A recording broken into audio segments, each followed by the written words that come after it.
இதுவரைக்குமான கதை சொல்லல் முறை எப்படி இருந்தது என்றால் நீதி கதைகளாகத்தான் இருந்தன. எசென்ஷியல் ரைட்டர்ஸ் எல்லாத்தையும் மறுதளிச்சுட்டு என்ன மட்டுமே படிச்சுட்டு ஒருத்தர் டண்டனக்கன்னு ஒரு கதை எழுதும் போது இதுல நீங்க எங்க சீனியோட கதையை உங்க ஆலன் ராபிரியோட வெறும் உயரத்துல வைக்கணும்னா, ஆலன் ராபிரியை வெறும் ரெவல்யூஷன் தான். இந்த மாதிரி நான் ரெவல்யூஷன் பண்ணி காமிக்கிறேன், எழுதி காமிக்கிறான்.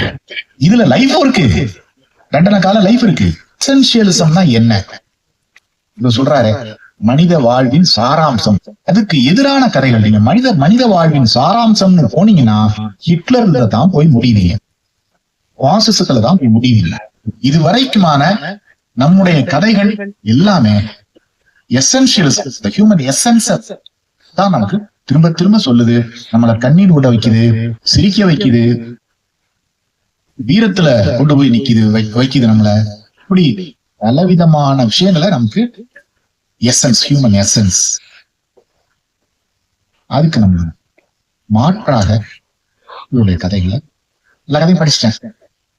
அற்புதமா இருக்கு.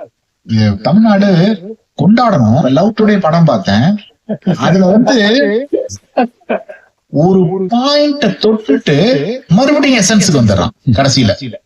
எப்ப நம்பணும்பா அப்படின்னு சொல்லிட்டு. ஆனா இதுல அடி போட்டு போட்டு வெளாசுறாரு. அது இந்த முதல் அலையிலேயே இருக்கு, அந்த கதையிலேயே இருக்கு, முதல் அலையிலேயே. அப்ப இந்த கதைய லவ் டுடே மாதிரி கொண்டாடிடணுமா இல்லையா?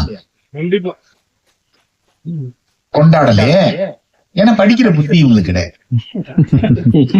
5 கோடி போட்டு 90 கோடி எடுக்கிறான் அவன். ரஜினியோட பெரிய ஆளா அவனுக்கு கை தட்டுறாங்க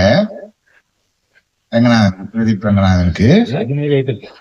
ஆனா அதுக்கு முன்னாடியே 10 வருஷத்துக்கு முன்னாடி இன்னும் பல நீ இத்தனோட்டு மிக்க முத்துவான அவன் ராக்கெட்டு வான வேடிக்கை அங்க நடந்துகிட்டு இருக்கு.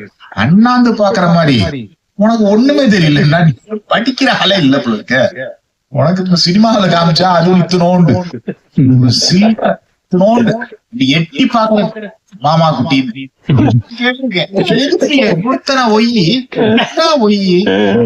நான் கேட்டதா அங்க வருது. ஓ 70 வயசு ஆளு கேட்கறது அதுல வருகிறான். ஆனா இவர் வான வேடிக்கை நடந்துகிட்டு இருக்கு. அது தெரிய அவனுக்கு அந்த பிரதீப் ரங்கநாதனே படிச்சிருக்க மாட்டாரு.